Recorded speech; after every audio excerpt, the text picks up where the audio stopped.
Hello, mister से बात कर सकता हूँ मैं? जी बात कर रहा हूँ। दिल से बोल रहा हूँ। आपने वॉशिंग मशीन ली थी सर? हाँ बताइए। मैंने आपको इसलिए कॉल किया सर, वो हमारा 5% का जो कैशबैक चल रहा था। आपने बोला था मुझसे कि 5% कैश बैक आएगा मेरे अकाउंट में, बट अभी तक तो कोई अमाउंट नहीं आया मेरे। नहीं सर, मैंने इसलिए कॉल किया आपको कि सर वो 5% कैशबैक नहीं हो पाएगा सर।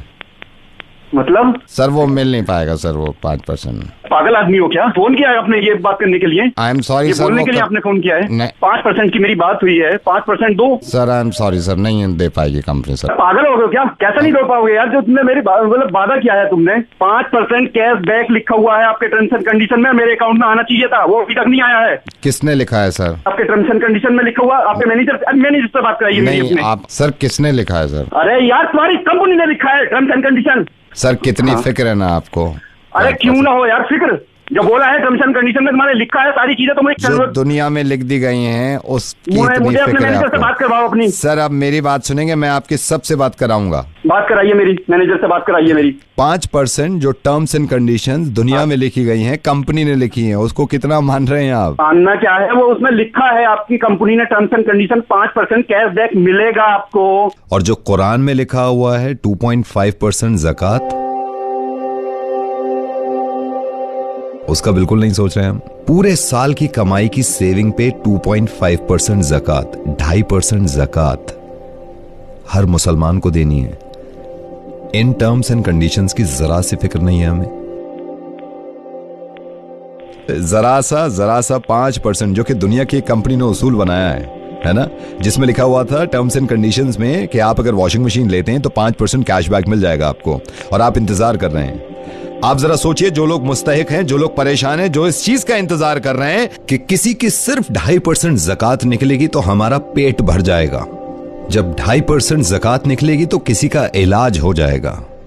जब 2.5% ज़कात निकलेगी तो किसी की तकलीफ दूर हो जाएगी। जब 2.5% ज़कात निकलेगी तो कोई बाप फिक्र से खत्म नहीं होगा कि उसकी बेटियों की शादी कैसे होगी।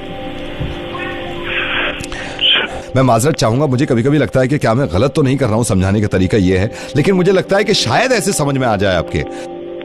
मैं आपको यह समझाना चाहता हूं मोहब्बत में। मैं रेडियो मिर्ची से नावेद बोल रहा हूं।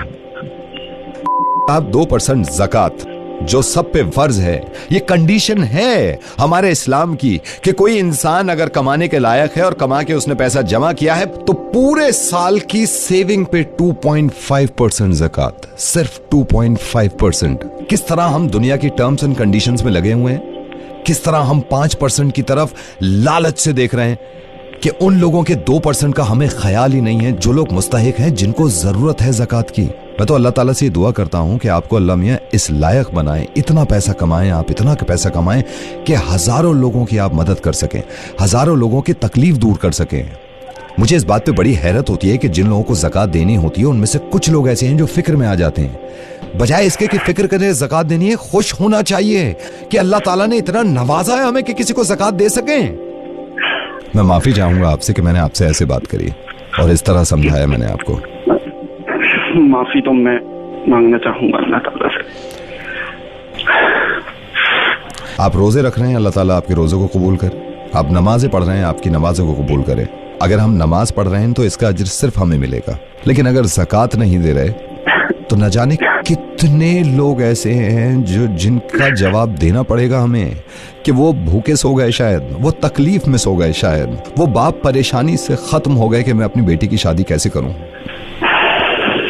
और जितने लोग मुझे सुन रहे हैं, आप जरा सी भी मोहब्बत मुझसे करते हैं, प्लीज इस बात पे सोचा करिए कि जिस चीज की फिक्र कर लेते ना हम कि हमें ज़कात देनी पड़ेगी, हमें खुश होना चाहिए कि अल्लाह ताला ने हमें इस लायक बनाया कि हम ज़कात दे सकें। आप भी दुआ करिएगा कि सबको अल्लाह ताला तौफीक दे ज़कात पूरी अदा करने की। इंशाल्लाह मैं भी। जज़ाकल्लाह, दुआ में याद रखिएगा इंशाल्लाह। अल्लाह हाफिज।